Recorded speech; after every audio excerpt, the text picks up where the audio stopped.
Dans la première partie de sa vie, en gros, on a la matière blanche et la matière grise. La première partie de sa vie, c'est la matière grise, c'est-à-dire on est un peu comme une Porsche. Les jeunes, ils ont rien vécu. Matière blanche, pas d'expérience. Matière grise, ils ont une capacité de créativité. C'est pour ça qu'ils vont dans tous les sens, etc. Puis peu à peu, on a de l'expérience, et peu à peu, la matière grise, en gros, disons, diminue. Et à partir d'un moment, on est moins créatif, on est moins intelligent, etc. Et on voit des gens qui s'accrochent à cette intelligence en se disant mais non, je veux être toujours au niveau, etc. Et qui acceptent pas le fait que les jeunes sont plus intelligents, plus.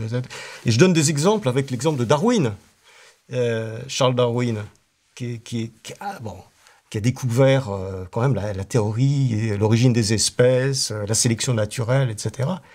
À partir de l'âge de 50 ans, c'est devenu une star mondiale, hein. Et à partir de l'âge de 50 ans, il y avait des tas de jeunes qui étaient bien meilleurs que lui en mathématiques, etc. Il ne pouvait pas rattraper. Il a passé la fin de sa vie complètement dépressif parce qu'il s'était accroché à cette idée que je dois être... Au lieu de transmettre, il s'est accroché à cette idée qu'il fallait qu'il soit au top de son intelligence. Il ne pouvait plus, il a été extrêmement malheureux, il a fini déprimé.